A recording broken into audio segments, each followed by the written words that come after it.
ಕಾಫಿನಾಡು ಚಿಕ್ಕಮಗಳೂರಿನಲ್ಲಿ ಮಳೆರಾಯನ ಅಬ್ಬರಕ್ಕೆ ರಸ್ತೆಗಳು ಹದಗೆಟ್ಟಿವೆ.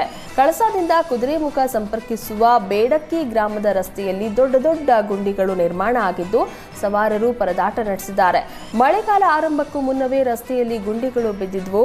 ಇದೀಗ ಮಳೆ ಹೆಚ್ಚಾಗಿ ಸುರಿತಾ ಇರುವ ಹಿನ್ನೆಲೆ ಗುಂಡಿಗಳ ಸಮಸ್ಯೆ ಮತ್ತಷ್ಟು ಹೆಚ್ಚಾಗಿದೆ.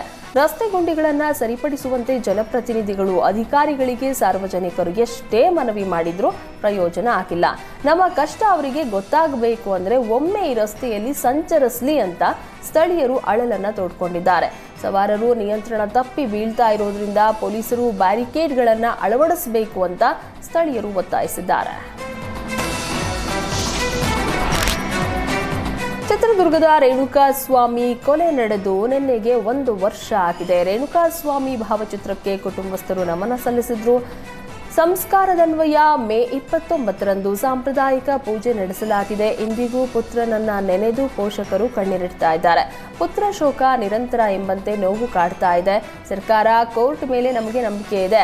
ನಟ ದರ್ಶನ್ ನಮ್ಮನ್ನ ಸಂಪರ್ಕಿಸಿಲ್ಲ, ನಾವು ಯತ್ನಿಸಿಲ್ಲ ಅಂತ ಸಂದರ್ಭ ಬಂದರೆ ಸಮಾಜದ ಮುಖಂಡರು ನಿರ್ಧರಿಸ್ತಾರೆ. ಪುತ್ರನ ಕೊಲೆ ಮಾಡಿದವರಿಗೆ ತಕ್ಕ ಶಿಕ್ಷೆ ಆಗಬೇಕು. ನಮ್ಮ ಸೊಸೆಗೆ ಸರ್ಕಾರದ ಕೆಲಸ ಕೊಡಬೇಕು, ಇದು ಆಗಲ್ಲ ಅಂತ ತಿಳಿದಿದೆ. ಹೀಗಾಗಿ ಸೊಸೆ ಮತ್ತು ಮೊಮ್ಮಗನ ಜೀವನಕ್ಕೆ ಸರ್ಕಾರ ಅನುಕೂಲ ಮಾಡಲಿ ಅಂತ ರೇಣುಕಾಸ್ವಾಮಿ ತಂದೆ ಕಾಶಿನಾಥಯ್ಯ ಹೇಳಿದರು. ಜೈನ ಸಮುದಾಯಕ್ಕೆ ನಿಗಮ ಮಂಡಳಿಗೆ ಆಗ್ರಹಿಸಿ ಕಾಗವಾಡದಲ್ಲಿ ಬೃಹತ್ ಸಮಾವೇಶ ನಡೆದಿದೆ. ಐನಾಪುರ ಪಟ್ಟಣದಲ್ಲಿ ಆಯೋಜಿಸಿದ ಸಮಾವೇಶದಲ್ಲಿ ರಾಜ್ಯಪಾಲ ತಾವರ್ ಚಂದ್ ಗೆಹ್ಲೋಟ್ ಭಾಗಿಯಾಗಿದ್ದರು. ಸಮಾವೇಶ ಉದ್ದೇಶಿಸಿ ಮಾತನಾಡಿದ ತಾವರ್ ಚಂದ್ ಗೆಹ್ಲೋಟ್, ನಿಗಮ ಮಂಡಳಿ ಮಾಡಬೇಕೆಂದು ಈಗಾಗಲೇ ಗುಣಧರ ನಂದಿ ಮಹಾರಾಜರ ಪತ್ರವನ್ನ ನೀಡಿದ್ದಾರೆ. ಮಹಾವೀರರು ಬದುಕಲು ಬೀಡು ಎಂಬ ಸಂದೇಶವನ್ನ ನೀಡಿದ್ದಾರೆ. ಆ ಸಂದೇಶದ ಪ್ರಕಾರ ನಾವೆಲ್ಲ ಬದುಕಬೇಕು ಎಂದರು.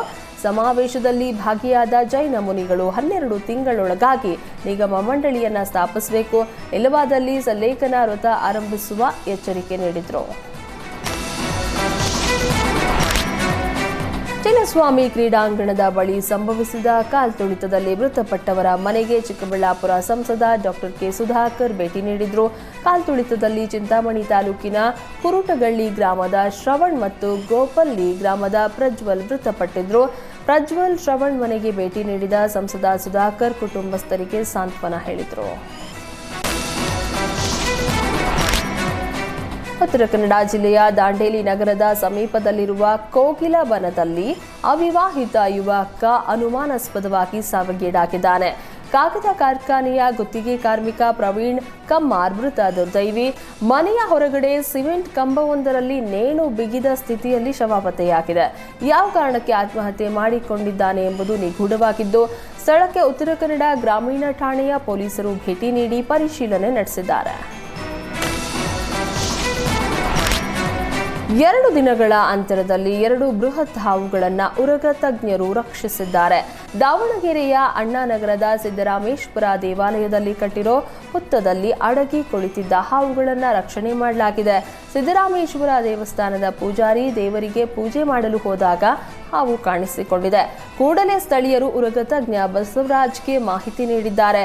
ಸ್ಥಳಕ್ಕೆ ಆಗಮಿಸಿದ ಉರಗ ತಜ್ಞ ಬಸವರಾಜ್ ಹುತ್ತದಲ್ಲಿ ಅಡಗಿದ್ದ 7 ಅಡಿ ಉದ್ದದ ಹಾವನ್ನು ರಕ್ಷಣೆ ಮಾಡಿದ್ದಾರೆ. ಮತ್ತೊಂದೆಡೆ ಟ್ರ್ಯಾಕ್ಟರ್ ಗ್ಯಾರೇಜ್ನಲ್ಲಿ ಅಡಿ ಕುಳಿತಿದ್ದಂತಹ 7 ಅಡಿ ಉದ್ದದ ಹಾವು ರಕ್ಷಣೆ ಮಾಡಿ ಅರಣ್ಯ ಪ್ರದೇಶಕ್ಕೆ ಬಿಟ್ಟಿದ್ದಾರೆ.